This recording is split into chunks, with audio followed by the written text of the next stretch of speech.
My former boss contacted me a few days ago with an unusual request. She wanted to know if I was interested in sleeping with her while her husband watched us. I said I was the wrong guy for the job, but she disagreed and said I was the perfect guy based on a random one-night stand we had years ago before she remarried. She said her new husband wanted to watch her fuck another guy, and she was into it. I agreed to discuss the possibility in person, especially when she offered to pay for dinner. I forgot how attractive she was until I saw her face to face. She introduced me to her new husband, who wanted me to understand that all he wanted was to be an observer in the bedroom. He made it sound like the worst-case scenario was that I would have sex, which I believed, so yeah, I said yes. Fast forward to the fucking. A couple of days had now passed since I said yes.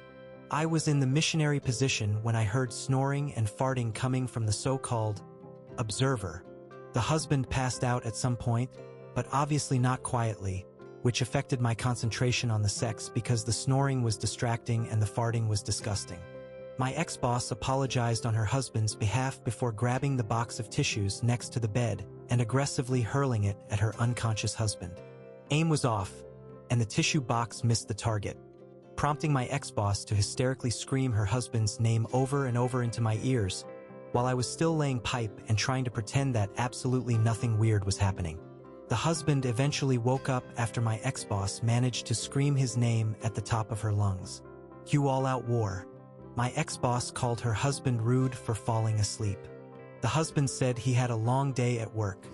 My ex-boss scoffed and said he had no clue what a long day at work looked like because what he did in one day was nothing compared to what she had to do every day as an independent businesswoman. The husband said he had zero energy for another boss bitch speech. My ex-boss looked at me and said her husband had zero energy on a permanent basis. I asked both of them if they wanted me to stop fucking and give them privacy because I was awkwardly thrusting in silence while listening to them. My ex-boss said I should ask her husband since the whole thing was his idea. The husband unexpectedly slapped my butt on his way towards the bedroom door and said I should come and call it a night. I didn't come, but I did call it a night when I realized that my desire to get away from my ex-boss and her husband outweighed my desire to get off. One-night stand should have been enough, but I just had to come back for more, which I now regret. Agreed to sleep with my ex-boss while her husband watched us. But the husband fell asleep mid-sex, which affected my performance because he was snoring and farting throughout. An argument ensued between husband and wife while I was still trying to stick to the plan and have sex. Never came. Went home. Instant regret. Comment 1. At the risk of sounding like a hater, how good of pipe laying could have been going on if spectators falling asleep? Oop. I think I was boring to watch, especially during foreplay. I might have spent too much time between the wife's legs from the husband's POV. I had a dream that the husband passed out because he wanted all of us to roleplay as X-Men characters, but his wife shut it down because she believed it was too cringe and childish, so he stopped being invested. If the husband got his way, though, I would have been a horny Cyclops, the wife would have been a slutty Jean Grey, and the husband would have been a pervy Professor X who loved to watch his students hook up. Anyway, moving on. Update. So, there I was, face to face with my former boss and her flatulent husband once again. I agreed to meet them at the same restaurant as the last time because the free food was the only good thing I remembered. The purpose of the meeting, according to my former boss, was to clear the air following what happened. A phone call or a message or no communication at all would have been more than acceptable for me because I just wanted to move on. But my ex-boss insisted on restoring peace in person. I eventually said yes. The husband was in the men's room when I showed up for the meeting, which made me laugh a little on the inside because it seemed like an unintentional nod to how active his ass was during our previous interaction. My ex-boss thanked me for agreeing to meet with her and said her husband would join us soon. Meanwhile, she apologized for how unfortunate things turned out when we had sex before telling me that she had been brainstorming ways to improve the experience for next time. The husband emerged from the men's room at that moment and greeted me with an awkward fist bump and an unspoken hello again, while his wife was trying to convince me to accept another invitation into their bedroom. She persuaded me to at least hear her out before I said yes or no. Her plan was to pivot her approach in the bedroom and embrace the dominant position during sex because she believed her husband would be less likely to fall asleep again if he was watching her put on a show and take control. My ex-boss paused at that point and looked at her husband like that was his cue to swallow his sushi and add to what she was saying. The husband pointed his chopsticks at me and said he expected more energy from a young guy, but based on what he observed while he was still awake, I was fucking his wife the same way he fucked his wife whenever he's more in the mood to masturbate. I said having sex with another man's wife while the man was in the room was like trying to poop comfortably while a random person was watching. The husband asked if I made moaning noises when I pooped. I said my moans mid-poop was dependent on how hard I had to push to unclog my colon. The husband said I might need to start pretending that I'm pushing as hard as possible when I sleep with someone because I never made a sound when I was intimate with his wife, which apparently contributed to his struggle to stay awake. I said pretending to poop during sex was sound advice coming from a guy who was unable to stop farting while I was fucking in front of him. My ex-boss pushed her plate away and said she lost her appetite listening to us. I said I didn't think I was sexually compatible with my ex-boss and her husband and suggested that they get another guy for the job. My ex-boss pointed out that the two of us were very sexually compatible when we had our one-night stand prior to her meeting her husband. I said I wouldn't call that sexually compatible since she was my boss back then and both of us were drunk. The husband said now he lost his appetite too. I said I had someone in mind that might be perfect for what they want. The husband sarcastically asked if it's another young employee his wife hooked up with. I said it was one of my more sexually experienced friends. My ex-boss said if it's not me then it's no one. The husband encouraged his wife to at least allow me to provide more information about my friend before instantly calling off the whole thing. The information I provided prompted my ex-boss and her husband to agree to meet my friend. I contacted my friend the following day and explained the situation. He became interested as soon as I showed him photos of my ex-boss. I shared his contact details with my ex-boss with his permission and thought that would be the end of my involvement in this circus. Little did I know that my friend would call me a few days later to ask me why the fuck I never warned him that the husband had a pit bull. I said I didn't know. My friend said he had to fuck my ex-boss in front of the husband and his hellhound. I asked my friend if the pit bull did anything to hurt him. He said the dog barked from time to time and then the husband would either shush the dog or translate and tell my friend what the dog wanted him to do or not do during sex. I was at a loss for words. My friend said the husband slapped his butt when he finished and called him a good boy. It sounded so ridiculous. I was struggling not to laugh. However, I did feel bad for my friend because I could relate. My friend said he would have punched the husband if the pit bull was not in the picture. I apologized for introducing him to my ex-boss and her husband. My friend thanked me for the trauma and said bye bro. I decided to do what I should have done after my last post and blocked my ex-boss. She's crazy, but I think she somehow married someone even crazier. I'm still working on a way to make my friend like me again. Comment 1. Good lord, that is a lot to unpack. Oop, too much to unpack. Especially with the extra little things I decided not to include in my update because I was getting tired of typing. Like, the husband telling me that the expression on my face during sex reminded him of how Edward Scissorhands always looked. He said my perpetually expressionless face made him feel like I forgot to have fun, which made him want to hug me and then make a donation to a charity. Comment 2. I urge you, for the sake of our entertainment, to unblock your ex-boss and bring us a trilogy. Oop, what happened to my friend scared me away for good. I have a feeling my ex-boss and her husband has entered an adventurous phase in their relationship where both of them are keen to test the boundaries in the bedroom with all kinds of kinky shit. Fucking me made them realize what didn't work. Fucking my friend made them realize they enjoyed their animalistic side more literally than my friend anticipated.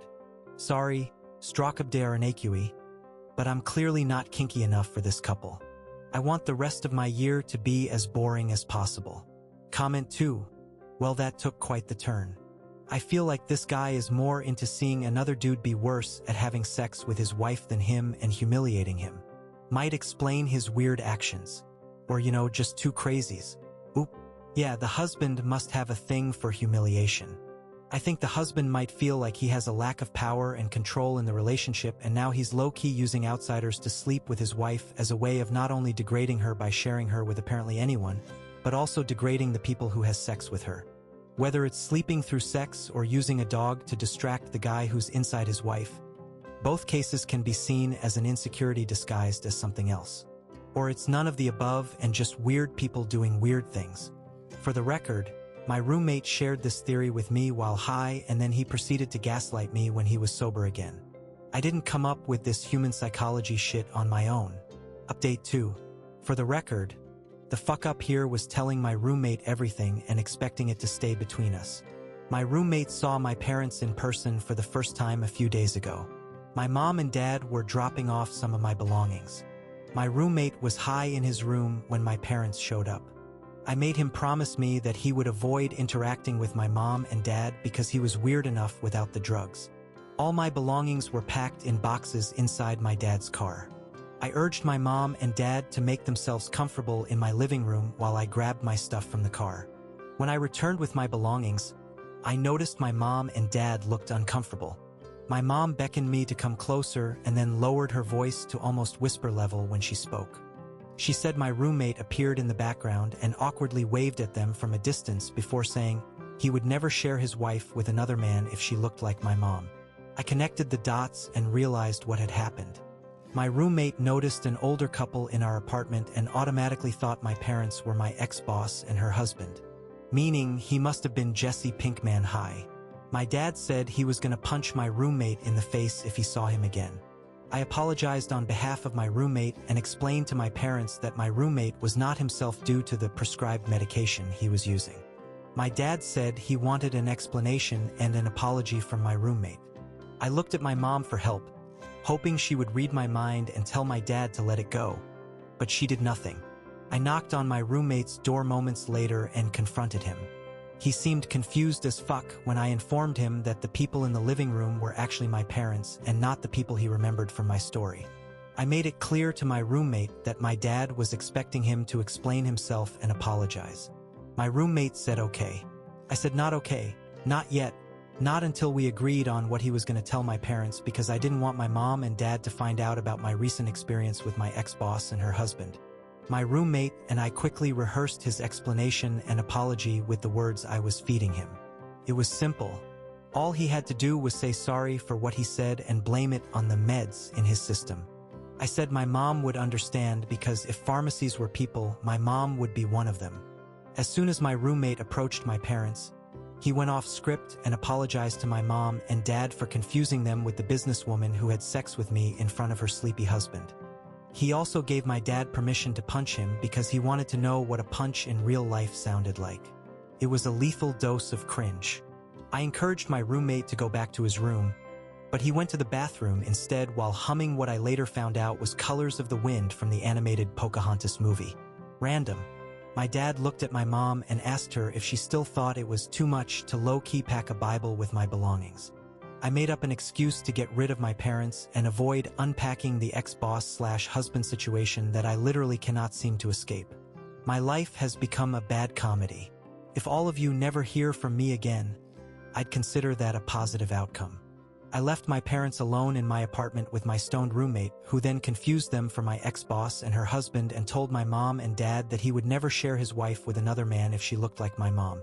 My roommate's apology to my offended parents afterwards made the situation even worse because his apology made it more obvious that I had sex with a married woman in front of her husband. I think I need to leave the country and start over somewhere else. Update 3. Since my last update, which I was hoping would be my final update, my mom decided to go on Facebook and react to all the recent photos of me with my boss. Not me with my ex-boss that I had sex with. Me with my current boss that I never had sex with. My mom, who was apparently under the impression that my ex-boss and my current boss were the same person my roommate referenced as the businesswoman in his stoned apology speech, reacted to literally all the photos with the angry tomato face emoji, which was an obvious indication that my mom had become a hater. The photos my mom was hating on were all innocent work photos the company tagged me in because I had successfully completed all of my courses. I called my mom and made her aware that I had to convince my coworkers that she was somewhat senile and clicked on the wrong react button. My mom said she was not senile. She was disgusted and disappointed that a person in power, especially a woman, would take advantage of her position and exploit me like that. I explained to my mom that she was confusing my ex-boss with my current boss just like my high-as-fuck roommate who not so long ago confused my mom with my ex-boss. I said what happened between me and my ex-boss was not something I wanted to talk about with anyone anymore because talking about it with other people thrusted me into this never-ending nightmare in the first place. In an attempt to get me to talk about what happened anyway, my mom reminded me that many moons ago she used to be my age too, and back then, she didn't have a mom mode yet to stop her from doing shameful things. She said if we had to compare notes, I would realize she was in no position to judge me. I said comparing notes in that category must never be allowed between mother and son or any relatives for that matter. My mom encouraged me to choose an evening when I would be available to have dinner with her and my dad to celebrate my achievements at work and to assure them that everything was okay. I explained to my mom that everything would be okay if everyone forgot about my ex-boss. I also made it clear to my mom that there was no need for celebration because my so-called achievements at work were compulsory courses I was forced to complete for my performance review to be approved. My mom said she was going to make lasagna. I said, "Nice try, Mom." The following evening, I was eating lasagna with my mom and dad at their house. Enjoying my mom's lasagna without getting flashbacks of my ex-boss was almost impossible because eating with my parents made me feel like I was on another awkward dinner date with my ex-boss and her husband where the free food, albeit delicious, eventually became my downfall. Losing my appetite due to PTSD, post-traumatic sex disorder, was one thing. But what made me want to projectile vomit my lasagna was my mom sharing some of her pre-mom mode experiences with me so that I could appreciate her vulnerability and be like, "Thanks, Mom, for going back in time to your hoe phase. Let me follow your lead and tell you where my dick has been recently." I managed to tune out my mom's monologue when she got to the part where she hooked up with a manipulative guy who never mentioned his fiancée and only wanted to have sex on staircases. When my mom was finally done talking, I said it was time for me to go. My dad agreed. My mom still expected me to open up about what happened with my ex-boss, but I refused. I left moments later with the bad taste of tainted lasagna in my mouth and the added trauma of knowing too much information about my mom's sexual history. End of third update. There will be no more updates going forward. It makes no sense for me to keep posting about my ex-boss if I'm hoping to forget about my ex-boss. It's been a roller coaster and I'm glad some of you enjoyed the ride. But I think it's time for me to go back to being a lurker.